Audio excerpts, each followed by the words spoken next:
153 저녁 기도에 오신 여러분들을 주님의 이름으로 환영하고 축복합니다.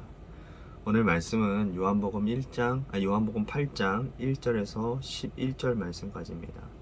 요한복음 8장 1절에서 11절까지의 말씀입니다. 제가 봉독하겠습니다. 예수는 감난산으로 가시니라. 아침에 다시 성전으로 들어오시니 백성이 다 나오는지라. 앉으사 그들을 가르치시더니 서기관들과 바리새인들이 음행 중에 잡힌 여자를 끌고 와서 가운데 세우고 예수께 말하되 선생이여, 이 여자가 가늠하다가 현장에서 잡혔나이다. 모세는 율법에 이런 여자를 돌로 치라 명하였거니와 선생은 어떻게 말하겠나이까. 그들이 이렇게 말함은 고발할 조건을 얻고자 하여 예수를 시험함이로라. 예수께서 몸을 굽히사 손가락으로 땅에 쓰시니 그들이 묻기를 마지 아니하는지라. 이에 일어나 이르시되 너희 중에 죄 없는 자가 먼저 돌로 치라 하시고 다시 몸을 굽혀 손가락으로 땅에 쓰시니 그들이 이 말씀을 듣고 양심의 가책을 느껴 어른으로 시작하여 젊은이까지 하나씩 나가고 오직 예수와 그 가운데 섰는 여자만 남았더라. 예수께서 일어나사 여자 외에 아무도 없는 것을 보시고 이르시되 여자여, 너를 고발하던 그들이 어디 있느냐? 너를 정죄하는 자가 없느냐? 대답하되 주여, 없나이다. 예수께서 이르시되 나도 너를 정죄하지 아니하노니 가서 다시는 죄를 범하지 말라 하시니라.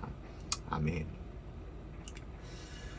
책은담이라고 하는 책을 보면 이단공단이라는 말이 있습니다. 이 말을 문자 그대로 풀어보면 짧음으로 짧음을 공격한다라는 겁니다. 우리말로 더 쉽게 표현한다면 단점이 있는 사람이 단점 있는 사람을 공격한다라는 것이죠. 우리나라 속담에도 보면 똥 묻은 개가 겨 묻은 개를 나무란다 라고 하는 말이 일맥상통할 것 같습니다. 사람이란 그런 것 같습니다. 우선 자기를 성찰하고 타인을 봐야 되는데 일반적으로 사람들은 그렇지 않습니다. 자기 성찰은 내버려두고 다른 사람의 허물과 타인의 잘못을 먼저 살피게 됩니다. 그리고 그 사람의 단점을 집요하게 들추어내죠. 일반적인 사람들이 짓는 모습의 죄의 모습 아니겠는가 생각이 듭니다. 여러분들은 어떻습니까? 과거의 예수님의 시절은 어땠나요? 오늘 본문에도 타인에게는 지나치게 엄격하고 자식에게는 지나치게 관대한 한 부류의 사람들이 등장을 하고 있습니다. 오늘 본문 말씀의 배경은 초막절 잔치가 끝난 그 다음 날이라고 얘기를 하고 있습니다.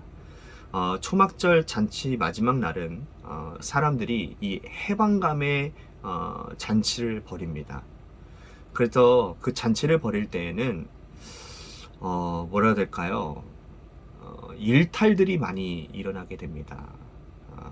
그래서 바리새인들과 서기관들이요 단속을 벌이는 겁니다. 그래서 이렇게 주변 골목골목을 돌아다니면서 일탈 행위를 하는 사람들을 적발해내는 그러한 일들을 한다라는 거예요. 그런데 의외로 월척 하나가 걸린 겁니다. 큰 건수를 잡은 거예요. 오늘 말씀 3절과 4절 보십시오.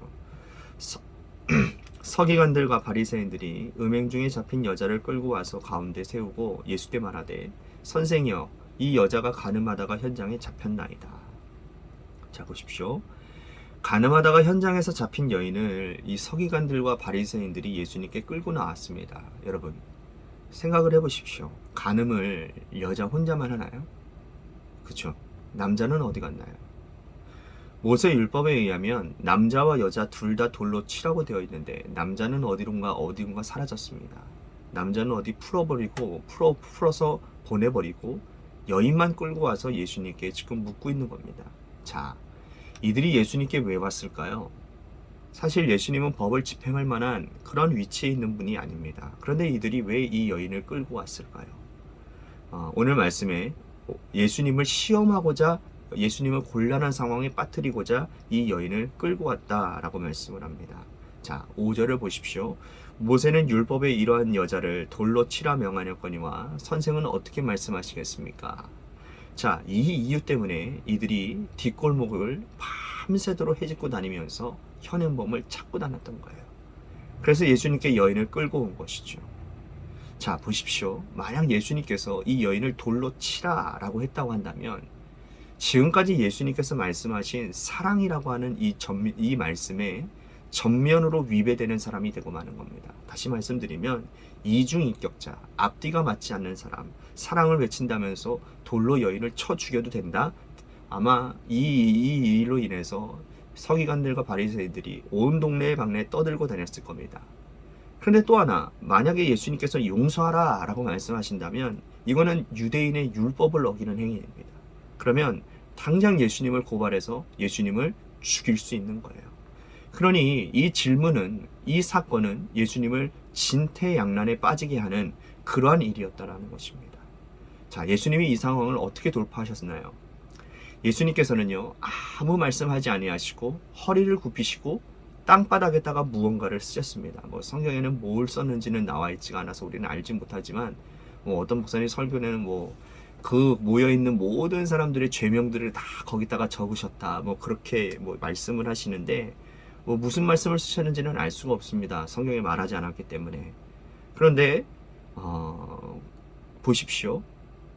예수님이 뭐라고 말씀하시는지 7절 보시고, 그리고는 쓰시고는 뭐라고 말씀하시는지 보세요. 7절, 그들이 묻기를 맞이 아니하는지라 이에 일어나 이르시되 너희 중에 죄 없는 자가 먼저 돌로 치라. 자, 예수님이 하신 이 말씀은 여인을 무턱대고 용서하신 말씀이 아니죠. 너희 중에 죄 없는 자가 먼저 돌로 치라 라고 하는 이 말씀은 너희들이 돌을 들어서 이 여인을 지금 치려고 하는데 그러기 전에 너 자신을 성찰해라 라는 말씀입니다. 너희를 성찰해 보아라. 너희는 얼마나 큰 죄인인지 너희 자신을 돌아보아라. 지금 이 여인은 들킨 죄인이지 너희들은 들키지 않은 죄인일 뿐 그 차이가 별로 있지가 않다라고 말씀을 하시는 거예요. 이 여인은 행동으로 음란한 행동을 옮겼을 뿐이고 너희들은 마음속 깊은 곳에서 음란과 정욕을 품고 있는 죄인들인데 너희들과 이 여인이 다를 바가 무엇이냐라고 말씀을 한다라는 것이죠. 즉 먼저 누군가를 정죄하기 전에, 누군가에게 정죄의 돌을 던지기 전에 우리를 살피고 내 눈에 허물을 보고 내 마음속 깊은 곳에 일어나는 죄의 욕망을 살피라시는 주님의 아주 날카로운 책망의 말씀이라는 겁니다. 우리는 어떻습니까? 손에 물리적인 돌을 들어서 사람들을 치지만 않았을 뿐이지 말로 사람들을 갈기갈기 찢어놓고 말로 사람들을 정죄하고 그들의 인격을 무참히 짓밟지는 않았습니까? 사실 우리는 우리 자신을 살피지 못하고 타인을 정죄하는 일에 무척 익숙해져 있습니다. 그러한 문화, 그러한 삶의 방식을 가지고 수십 년 동안 지금까지 살아왔기 때문입니다. 오늘도 그렇게 우리가 사람들을 만나며 누군가를 그렇게 하지는 않았는가? 오늘 우리들에게 말씀하시는 겁니다. 누군가의 입에 올려서 그를 난도질하기 전에 너 자신의 내면을 살피라. 너를 성찰하고 살핀 후에 타인을 정죄해도 늦지 않다라는 말이라는 거예요. 오늘도 우리의 인생이 그런 주님을 따르고 실천하는 인생들이 되었으면 좋겠습니다. 자, 그러면 주님께서 가늠하다가 현장에 잡혀온 이 여인을 어떻게 하셨겠습니까? 자, 11절 보십시오. 대답하되 주여 없나이다. 예수께서 이르시되 나도 너를 정죄하지 아니하노니 가서 다시는 죄를 범하지 말라 하시니라. 이 여인이 죄가 없다라고 말씀 안 하셨습니다. 나도 너를 정죄하지 아니하노니 가서 다시는 똑같은 죄를 범하지 말라. 이 죄뿐만 아니라 또 다른 죄를 범하지 않고 살아가라 라고 말씀하시는 겁니다. 주님은 이 여인의 형을 집행유예로 해주신 거지요. 이 여인이 죄가 없다고 덮어놓고 이 여인을 용서해 주신 것이 아니라 여인의 죄를 지적하시면서 형의 집행을 밀어놓으신 겁니다. 우리는 이 여인처럼 형 집행을 유예받은 사람들입니다. 용서받은 사람들이에요. 1만 달란트 빚진 자입니다. 그럼에도 불구하고 우리가 형 집행을 유예받았음에도 불구하고 타인을 정죄하고 돌을 들어 타인을 죽이려고 하는 그런 일을 행하고 있다라는 겁니다. 이 여인도 이렇게 크게 용서받은 여인인데 시간이 지나고 한참 지나서 자신이 주님께 이렇게 큰 용서를 베풀었음에도 불구하고 누군가를 정죄하고 있다고 한다면 이 여인은 하나님 앞에 섰을 때에 아마 가중처벌을 내리지 않으실까요? 여러분, 우리도 가늠하다가 현장에 잡혀온 여인처럼 집행유예를 받고 살고 있는 인생들이라는 사실을 우리는 기억해야 됩니다.